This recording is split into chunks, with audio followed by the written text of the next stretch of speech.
Bonjour à tous. Terminons aujourd'hui, si vous le voulez bien, les quelques réflexions tirées de cette parole de Jésus que nous trouvons dans l'Évangile selon Matthieu, au chapitre 11 et au verset 28 à 30.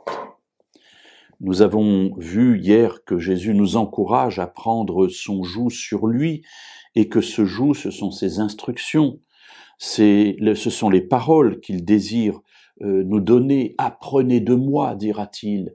Voilà, on a quelque chose à apprendre de Jésus et il se présente comme étant celui qui est doux et humble de cœur. Et nous avions terminé notre réflexion en disant que Jésus ne nous dit pas que nous trouverons une solution pour toutes nos difficultés, mais il dit que nous trouverons de la paix dans notre vie.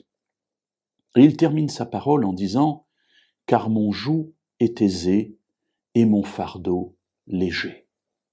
Il revient donc sur l'idée du joug, et nous avions noté que le joug est une pièce de bois qui est portée sur le cou des bœufs, par exemple, pour faire un attelage qui permette ensuite au fermier eh bien de tirer sa charrue, par exemple. Et c'est une pièce lourde, et le joug est quelque chose qui est pesant.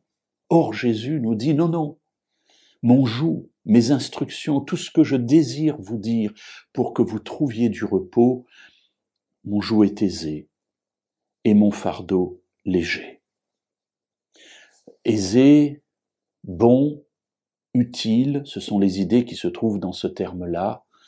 C'est quelque chose qui n'est pas là pour peser, mais au contraire pour soulager le poids qui pèse sur nos épaules.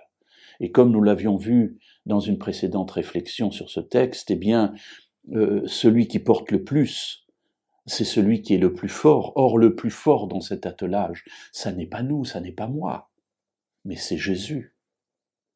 Donc Jésus nous dit, ce que je désire mettre sur toi, pour t'aider à porter ta charge, c'est quelque chose qui va faire que elle en sera allégée.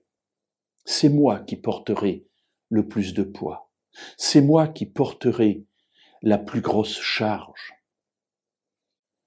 Parce que mon joug est aisé et que mon fardeau est léger. Ne craignons pas, chers amis, de nous approcher de Jésus et d'accepter qu'il enseigne notre vie. Parce qu'en partageant ainsi ses instructions dans nos cœurs, il soulagera notre existence de tout ce qui la surcharge jour et nuit.